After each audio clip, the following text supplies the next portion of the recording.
एक बार एक महात्मा अपनी सभा में उपदेश दे रहे थे। तभी महात्मा का एक शिष्य उठकर उनसे पूछता है कि भंते, मनुष्य हमेशा परेशान और दुखी रहता है, स्वयं की उलझनों में इतना उलझ जाता है कि वो भीतर से अशांत हो जाता है। वो जिसके कारण दूर स्थानों पर भी जाकर एकांत में रहता है, लेकिन फिर भी उसके भीतर की अशांति नहीं जाती। ऐसा क्यों होता है? उसके भीतर की यह अशांति ठीक कैसे होगी? वो खुद को शांत कैसे करे? क्या उसे ध्यान करना चाहिए?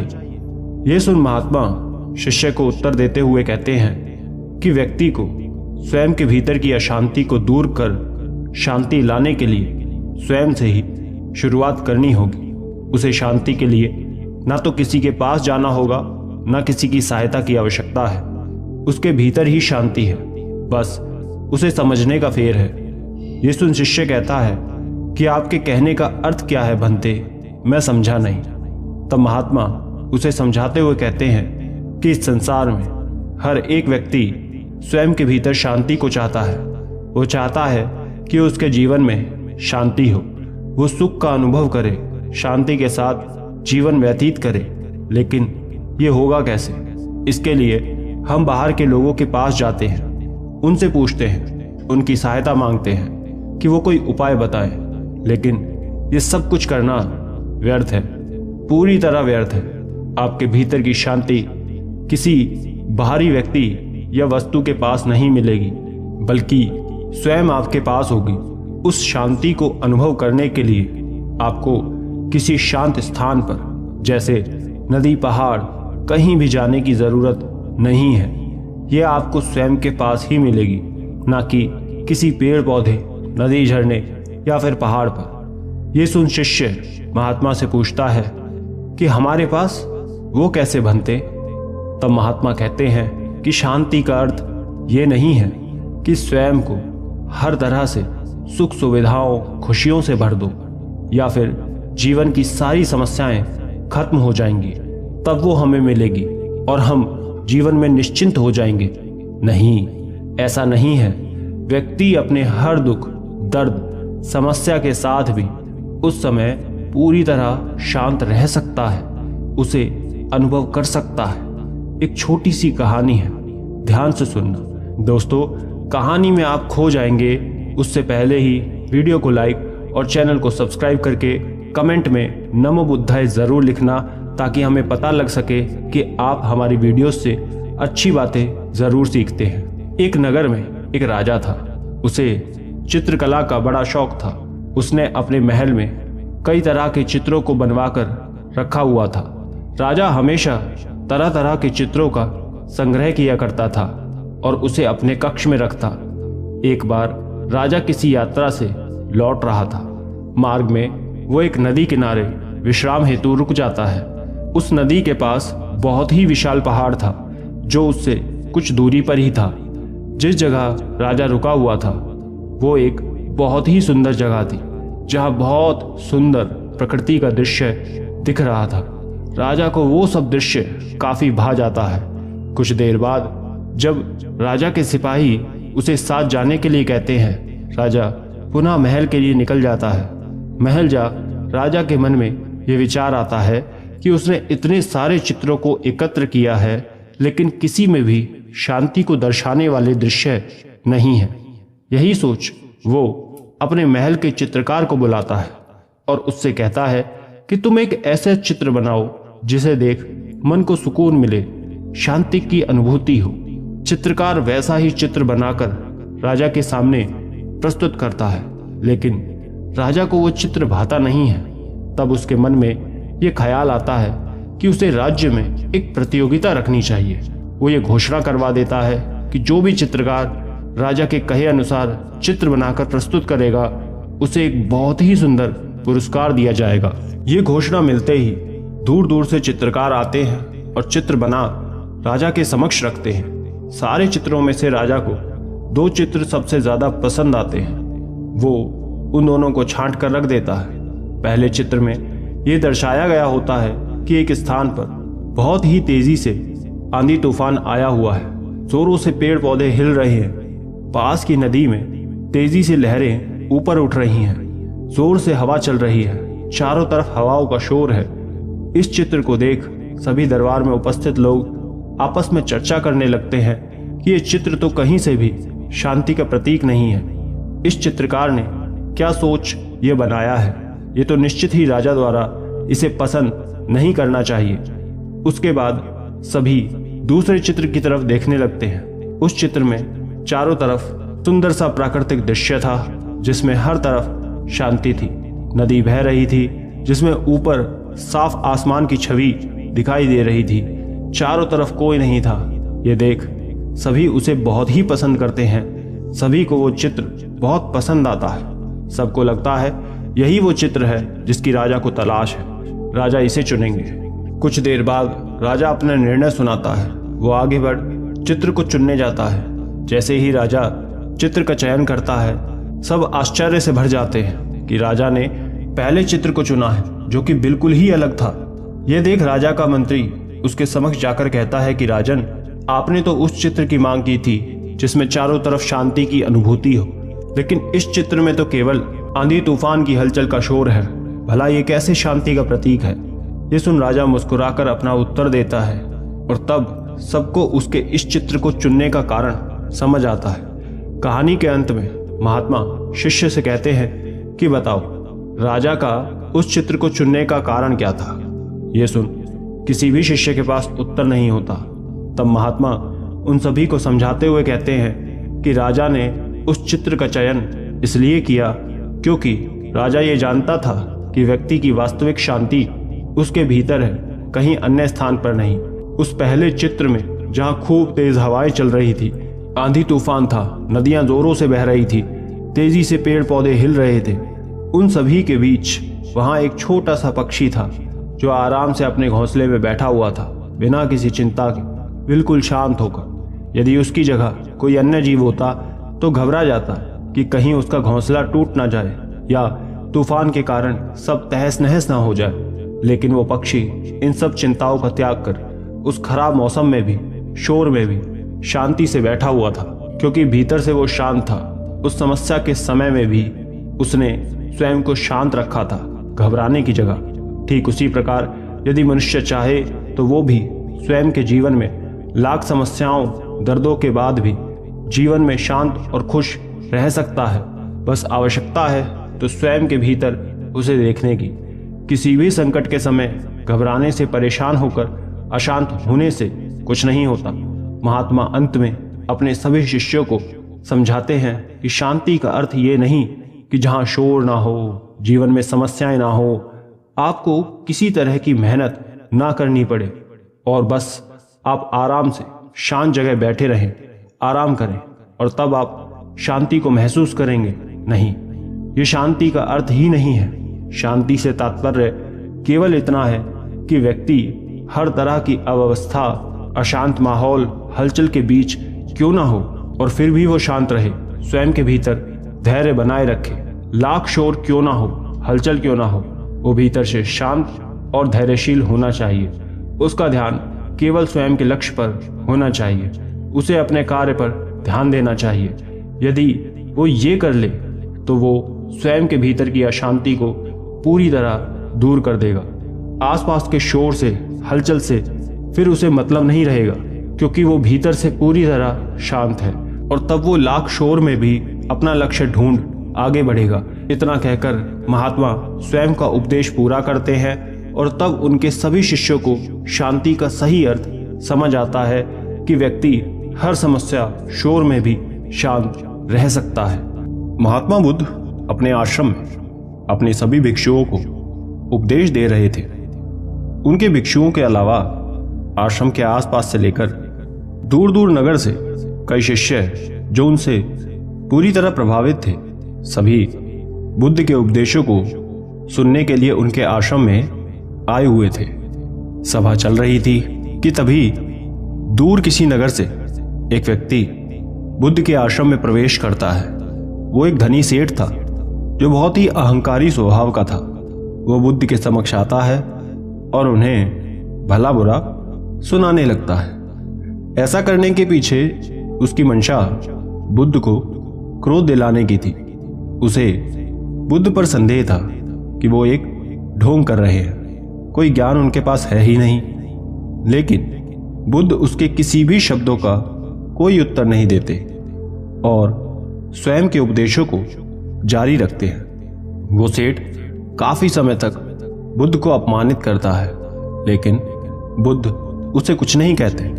अंत में सभा पूरी हो जाने पर जब सब एक एक करके जाने लगते हैं, तब वो सेठ भी वापस चला जाता है। अगले दिन महात्मा बुद्ध और उनके भिक्षु उसी वृक्ष के नीचे बैठ ध्यान कर रहे थे। तभी वो धनी सेठ वापस से बुद्ध के समक्ष आता है और उन्हें पुनः अपमानित करने लगता है। वो फिर से उन्हें कई सारे अपशब्द कहता है, उनके पहनावे, जीवन पर कई चीजों का मजाक उड़ाता है। लेकिन बुद्ध स्वयं के ध्यान में लीन रहते हैं और कोई प्रतिक्रिया नहीं करते। ये देख फिर वो कुछ भी नहीं कहता और लौट जाता है। वो बुद्ध को क्रोध दिलाना चाहता था, लेकिन इतना सब कहने पर भी उसे समझ नहीं आ रहा था कि वो बुद्ध को इतना अपमानित कर रहा है। लेकिन बुद्ध कोई उत्तर नहीं दे रहे। ऐसा क्यों? वो अगले दिन पुनः जाने का निश्चय करता है। अगली सुबह जब वो वापस बुद्ध के आश्रम में पहुंचता है तो वो देखता है कि बुद्ध उसी वृक्ष के नीचे बैठे हुए हैं और ध्यान में लीन है। सेठ सोचता है कि आज मैं उनका ध्यान भंग करके रहूंगा और वो बुद्ध के पास जा पुनः उन्हें भला बुरा कहने लगता है। वो उन्हें कहता है कि तुम एक ढोंगी हो, पाखंडी हो, एक सन्यासी तो बिल्कुल नहीं हो, जिसने स्वयं के स्वार्थ में किसी के बारे में नहीं सोचा और अपना सब त्याग दिया। तुम कैसे स्वयं को ज्ञानी कहते हो? तुम तो एक मूर्ख हो जिसके भीतर कोई भावना तक नहीं है। भावना होती तो स्वयं के जन्मे बच्चे को यूं त्यागते नहीं। वो बुद्ध को बहुत कुछ कहता है, लेकिन तब भी बुद्ध के मुख पर एक शिकन तक नहीं पड़ती।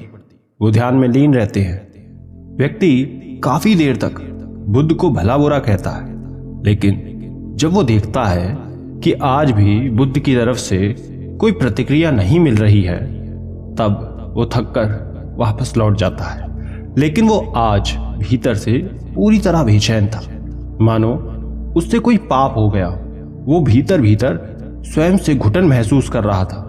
एक तरफ सेठ के मन में ये प्रश्न भी था कि उसने बुद्ध को इतना सब कहा, इतना भला बुरा बोला, अपमान किया, लेकिन तब भी उन्होंने कोई उत्तर क्यों नहीं दिया? ऐसा कैसे हो सकता है? वहीं दूसरी तरफ उसके मन में कहीं ना कहीं स्वयं के कई शब्दों के लिए पछतावा भी हो रहा था। उस दिन पुनः वो वापस तो आ जाता है, लेकिन एक पल चैन से नहीं रह पाता। अगले दिन वो बुद्ध के आश्रम में पुनः पहुंचता है और उनसे जाकर कहता है कि मैं इतने दिन से रोज आपके समक्ष आश्रम आ रहा हूं और आपको अपमानित कर रहा हूं, भला बुरा कह रहा हूं, ताकि आपको क्रोध दिला सकूं, लेकिन आप हो कि कुछ बोल ही नहीं रहे। ऐसा क्यों? कुछ तो बोलो, मुझ पर क्रोध करें, भला बुरा कहें, लेकिन कोई तो उत्तर दें। यह सुन बुद्ध इस बार स्वयं का मौन तोड़ते हैं और कहते हैं कि स्वयं पर कितना अत्याचार करोगे वत्स, अब बस करो और ये बंद करो। बुद्ध के ये शब्द सुनते ही सेठ स्वयं के भीतर से बिल्कुल खाली महसूस करने लगता है और बुद्ध के चरणों में गिर रोने लगता है। वो लगातार रोते जा रहा था, उसके आंसू रुक नहीं रहे थे। ये पूरा दृश्य देख इस बार बुद्ध के भिक्षु भी उनसे कहते हैं कि गुरुवर क्या हुआ, ये रो क्यों रहा है? कल तक तो ये आपका अपमान करते रुक ही नहीं रहा था और आज ये यूं रो रहा है, चुप ही नहीं हो रहा। यदि इसके मन में कोई बात है तो वो ये बोल दे। ये सुन बुद्ध उस भिक्षु से कहते हैं कि ये बोल ही तो रहा है। उसके मन में अब तक जो कुछ भी था वो इन आंसुओं द्वारा सब बोल रहा है। यही नहीं, इन आंसू के साथ उसके मन में जो कुछ भी उसका मैल था वो भी बह रहा है। उसे रोने दो। उसके मन का मैल, दर्द, क्रोध, ईर्ष्या सब इन आंसुओं के साथ बहते जा रहा है। इसे यूं ही बहने दो, उसका मन साफ और पवित्र होने दो। ये सुन भिक्षु कहता है कि मैं कुछ समझा नहीं, आप कहना क्या चाहते हैं तथागत? तब बुद्ध उस सेठ को भी उठाते हैं और सभी से कहते हैं कि मनुष्य स्वयं के साथ भी इसी तरह का अत्याचार करते हैं। वो स्वयं के मन में इसी तरह का क्रोध, मैल, ईर्ष्या, रोष भर के रखते हैं और ये कड़वाहट उसके मन को भारी कर देती है। ये भावना हमसे गलत कृत्य करवाती है। आप सभी एक बार ये विचार करें कि क्या जीवन हमें इसीलिए मिला है कि हम ये सब करें, पूरा जीवन इन सब में बर्बाद कर दें? नहीं, हमें हमारे जीवन में स्वयं के भीतर एक सच्चाई रखनी चाहिए, एक सकारात्मक भाव रखना चाहिए, सभी के प्रति करुणा का भाव रखना चाहिए। यही एक जीवन का सही उद्देश्य है। जब आप ये करेंगे तो स्वयं एक सही दिशा की तरफ जाएंगे और अन्य व्यर्थ की जगह ध्यान देने की जगह अपने लक्ष्य पर ध्यान केंद्रित करेंगे, अपने मन को पवित्र करें। यही एक सरल जीवन है। बुद्ध की इन बातों को सुनकर उनके भिक्षुओं के साथ उस सेठ को भी जीवन का मोल समझ आ जाता है कि स्वयं का जीवन किसी दूसरे के पीछे भागकर उस पर ध्यान देने की जगह बर्बाद मत करें, बल्कि स्वयं के लक्ष्य पर ध्यान देते हुए आगे बढ़ें। यही व्यक्ति का उद्देश्य होना चाहिए। आशा करते हैं आप ये बात समझ गए होंगे। धन्यवाद। एक बार की बात है, एक गुरु का एक शिष्य ज्यादा बोलने की आदत से परेशान था। वह जब भी किसी से मिलता तो मिलने के बाद अपने मित्रों के सामने उस इंसान के बारे में अपने विचार देना शुरू कर देता। उससे कोई पूछे या ना पूछे, वह अपने आसपास की लगभग हर चीज के बारे में अपनी राय बता देता। आश्रम में रहने वाले लगभग हर छात्र और शिक्षक के बारे में उसकी अपनी सकारात्मक या नकारात्मक राय थी, जिसे वो बिना सोचे समझे लोगों के सामने रख देता। जब भी आश्रम में रहने वाला कोई दूसरा छात्र अपनी कोई समस्या लेकर उसके पास आता तो वह उसकी पूरी बात सुने बिना ही उसे सलाह देना शुरू कर देता। वह अक्सर अपने मित्रों से कहता रहता कि तुम्हें यह काम ऐसे करना चाहिए था, वो काम ऐसे करना चाहिए था। उसे अपनी आसपास की चीजों के बारे में जो भी आधा अधूरा ज्ञान था, मित्रों के बीच गपशप के समय वह बोल बोल कर अपने उस ज्ञान का दिखावा करता। उसकी इन हरकतों की वजह से आश्रम का कोई भी छात्र या शिक्षक उसे गंभीरता से नहीं लेता था। अक्सर उसके साथ पढ़ने वाले छात्र उससे दूर रहने की कोशिश करते, क्योंकि वह हर बात पे उन्हें सलाह देने लग जाता था। कोई भी उसे अपना मित्र नहीं बनाना चाहता था। सब उससे दूर रहना ही पसंद करते थे और अक्सर आश्रम में रहने वाले दूसरे छात्र उसकी पीठ पीछे उसकी इन आदतों की वजह से उसका मजाक बनाते। उस लड़के को भी पता था कि उसकी ज़्यादा बोलने की आदत की वजह से कोई भी उसे पसंद नहीं करता। वो भी अपनी इस आदत को बदलना चाहता था, लेकिन वो चाह कर भी हर बात पे अपनी राय देने की आदत को छोड़ नहीं पा रहा था। एक दिन वो अपने गुरु के पास गया और अपनी सारी समस्या गुरु को बताई। गुरु ने कहा, बेटा, ज़्यादा वही इंसान बोलता है जिसे लगता है कि वो सब कुछ जानता है। ऐसा इंसान जो ये मानता है कि वो बहुत थोड़ा ही जानता है और अभी ऐसा बहुत कुछ है जो उसे सीखना है। वो कभी भी ज़रूरत से ज़्यादा नहीं बोलता और ना ही बिना मांगे किसी को राय देता। इसलिए पहले खुद के अंदर से ये अभिमान हटाओ कि तुम्हें सब कुछ पता है। शिष्य ने गुरु के सामने अपना सिर झुका दिया। गुरु ने कहा, बेटे, मैं एक दिन में तुम्हारी ज़्यादा बोलने की आदत को खत्म तो नहीं कर सकता। ये आदत तुम्हें खुद ही अपने अंदर धीरे धीरे कम करनी होगी।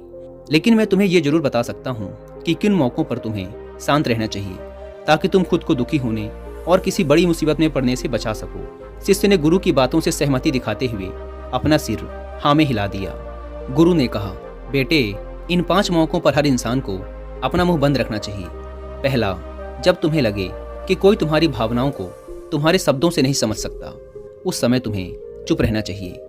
अक्सर हम लोगों को अपने दुख, अपनी परेशानियां बताना शुरू कर देते हैं, जबकि हमारे आसपास रहने वाले ज़्यादातर लोगों को इससे कोई मतलब नहीं कि हमारे जीवन में क्या गुजर रहा है। हर इंसान को केवल खुद से मतलब होता है। वो केवल खुद के बारे में बात करना चाहता है। वो केवल खुद की तारीफ सुनना चाहता है। उन्हें हमारे जीवन की परेशानियों से कोई मतलब नहीं और ना ही वो सुनना चाहते। हो सकता है कि 1 या 2 बार वो तुम्हारी दुख भरी कहानी सुन भी लें, लेकिन उसके बाद वो तुमसे दूर भागना शुरू कर देंगे, क्योंकि कोई भी किसी दुखी और असहाय इंसान के साथ रहना पसंद नहीं करता। इसलिए कभी भी अपने कुछ करीबी मित्रों और परिवार वालों को छोड़कर किसी ऐसे इंसान को अपनी परेशानी ना बताएं जो तुम्हारी बातों को समझने के बजाय उनका मजाक बनाए। दूसरा, जब तुम्हें ये ना पता हो कि किसी विशेष मौके पर क्या बोलना है, या फिर तुम्हें किसी विशेष घटना के बारे में आधा अधूरा ही ज्ञान हो, तो ऐसे मौके पर भी तुम्हें चुप ही रहना चाहिए। ऐसा इंसान जो आधा अधूरा ज्ञान होने के बाद भी उस विषय में बात करता है, वो अक्सर ही मजाक का पात्र बनता है, और कोई भी ऐसे इंसान को कभी गंभीरता से नहीं लेता। अपनी बात को प्रभावशाली तरीके से वही इंसान रख सकता है जिसे उस घटना या विषय के बारे में गहराई से जानकारी है। इसलिए कभी भी आधी अधूरी और इधर उधर से मिलने वाली जानकारी के आधार पर लोगों से अपनी बात मनवाने की कोशिश ना करें। हालांकि दोस्तों, प्रभावशाली बातचीत करना और एक ऐसा इंसान बनना जिससे हर कोई बात करना चाहे, जिसे हर कोई सुनना चाहे, ये भी एक कला है जिसे हर इंसान सीख सकता है। आप भी सीख सकते हैं। बस आपको बातचीत को शुरू करने और उसे लीड करने के कुछ सीक्रेट जानने की ज़रूरत है, और ये सारे ही सीक्रेट बताए गए हैं इस बुक में, जिसका नाम है how to talk to anyone. मैं दावे के साथ कह सकता हूँ कि इस बुक को पढ़ने के बाद आप अपने बातचीत करने के तरीके में एक गजब का बदलाव देखेंगे। और अगर आपके पास इस पूरी बुक को पढ़ने का टाइम नहीं है, तो आप हिंदी में इस बुक की समरी भी सुन सकते हैं कुकू एफएम ऐप पर। कुकू एफएम इंडिया का लीडिंग ऑडियो बुक प्लेटफॉर्म है, जहां पर आप एक बुक से भी कम की कीमत पे करके पूरे 1 साल तक अलग अलग फील्ड की हजारों किताबों को ऑडियो फॉर्म में सुन सकते हैं, वो भी अपनी मनपसंद लैंग्वेज में। वैसे तो इस प्लेटफॉर्म के 1 साल का सब्सक्रिप्शन पड़ता है 399 रुपये का, लेकिन ये पहले 250 लोगों को मिलेगा सिर्फ 199 रुपये में, अगर आप यूज़ करते हैं कूपन कोड WI50, यानी कि रोज 1 रुपये से भी कम की कीमत पर। अगर आप इस ऐप को डाउनलोड करना चाहते हैं तो link description and first comment पर मिल जाएगी। तीसरा, गुरु ने कहा, जब कोई इंसान तुम्हारे सामने किसी तीसरे इंसान की बुराई कर रहा हो, तब ऐसी परिस्थिति में भी तुम्हें चुप रहना चाहिए। तुम्हें कभी भी ऐसी नकारात्मक बातचीत का हिस्सा नहीं बनना चाहिए, क्योंकि आज जो इंसान तुम्हारे सामने किसी तीसरे इंसान की बुराई कर रहा है, वही कल किसी और के सामने तुम्हारी भी बुराई करेगा। और इस बात की ज़्यादा संभावना है कि आज तुमने उसकी हाँ में हाँ मिलाने के लिए तीसरे इंसान की जो बुराई की है, कल रिश्ते ठीक होने पर वो उस तीसरे इंसान से भी कहे कि तुमने उसके बारे में क्या क्या कहा था। इसलिए जब भी कभी कोई किसी तीसरे इंसान की बुराई करे या उसके गलत समय का मजाक उड़ाए, तो तुम्हें बस उसकी बातें सुन लेनी है, अपनी कोई भी राय वहाँ नहीं रखनी। अगर तुम ऐसा करते हो तो भविष्य में तुम्हारे लिए समस्या खड़ी हो सकती है। गुरु ने कहा, चौथा, जब कोई तुम्हारे ऊपर गुस्से और घृणा से चिल्लाए, तुम्हारा अपमान करने की कोशिश करे, तब ऐसी परिस्थिति में तुम चुप रहकर सामने वाले के गुस्से और घृणा को कम कर सकते हो। साथ ही तुम स्थिति को खराब होने से बचा भी सकते हो। जब तुम सामने वाले के क्रोध का जवाब क्रोध से ना देकर उस समय चुप रह जाते हो, तब यह बात उस क्रोध करने वाले इंसान के दिल में लगती है। गुस्सा कम होने पर उसे अपनी गलती पर पछतावा होता है, और ज़्यादा संभावना है कि वो अपनी गलती के लिए तुमसे क्षमा मांगे, और क्षमा नहीं भी मांगता तो वह अंदर ही अंदर खुद को दोषी समझने लगता है, और फिर वह अगली बार तुम पे गुस्सा करने व घृणा करने से पहले कई बार सोचेगा। लेकिन तुम्हें हर परिस्थिति में चुप भी नहीं रहना। अगर कोई गलत कर रहा हो तो तुम्हें उसका जवाब भी देना है, क्योंकि कुछ लोग ऐसे भी होते हैं जिन्हें हमारा चुप रहना हमारी कमजोरी प्रतीत होता है। गुस्से के दौरान चुप रहने का यह तरीका केवल परिवार, सगे संबंधियों और कुछ निकटतम मित्रों के लिए ही सही है, ना कि हर इंसान के लिए। अगर तुम हर जगह चुप रहने लग गए तो इसका गलत फायदा भी उठाया जा सकता है। गुरु ने आगे कहा, पांचवा, जब कोई इंसान तुमसे उसके जीवन की कोई दुख भरी घटना या अपने जीवन की परेशानी साझा कर रहा हो, ऐसी परिस्थिति में तुम्हें चुप रहकर सिर्फ उसकी बातों को सुनना है। ज़्यादातर लोग ऐसे होते हैं कि किसी ने उनके सामने अपनी समस्या सुनाई नहीं कि उन्होंने समाधान देना शुरू कर दिया। जबकि जब कोई इंसान हमसे अपनी परेशानी साझा कर रहा होता है तो वो हमसे किसी सुझाव की उम्मीद नहीं करता। वो बस ये चाहता है कि हम उसकी पूरी बात ध्यान से सुन लें, क्योंकि जब हम किसी की परेशानी को ध्यान से पूरा सुन लेते हैं तो उस इंसान को एक आत्मिक शांति मिलती है। उसे ऐसा लगता है कि चलो किसी ने तो मेरी बात को समझा। अधिकतर मौक़ों पर जब लोग हमसे अपनी परेशानी साझा करते हैं तो वो बस हमें अपनी बात बताना चाहते हैं। वो ये नहीं चाहते कि हम उन्हें सलाह देना शुरू कर दें, क्योंकि जो सलाह हम उन्हें देने वाले हैं वो सब उन्हें पहले से ही पता है। परेशानी के समय में किसी इंसान को सांत्वना देने का सबसे अच्छा तरीका है कि हम बस उस इंसान की पूरी बात को ध्यान से सुन लें। जब हम लोगों की बातों को बिना उन्हें बीच में रोके और बिना किसी सलाह दिए पूरे ध्यान से सुनते हैं तो उनकी नज़रों में हमारे लिए सम्मान और स्नेह का भाव पैदा हो जाता है। हम ज़्यादा गंभीर, समझदार और शांत दिमाग वाले इंसान प्रतीत होते हैं। इसलिए अब जब भी अगली बार तुम्हें कोई अपनी परेशानी बताए तो बस उनकी बातों को ध्यान से सुन लेना, और जब तक वो तुमसे ना मांगे तो उन्हें किसी भी प्रकार की सलाह मत देना। गुरु ने कहा, मेरी एक बात हमेशा याद रखना, जब तुम कम बोलते हो तो लोग तुम्हारी तरफ ज़्यादा आकर्षित होते हैं कि तुम क्या हो और तुम क्या सोचते हो। शिष्य ने हाँ में सिर हिलाया। शिष्य अब गुरु की बातों को समझ चुका था कि उसे किन किन परिस्थितियों में शांत रहना है। उसने यह भी जान लिया था कि कम बोलकर वह आश्रम में अपनी प्रतिष्ठा वापस पा सकता है। उसने गुरु का धन्यवाद किया और वहाँ से चला गया।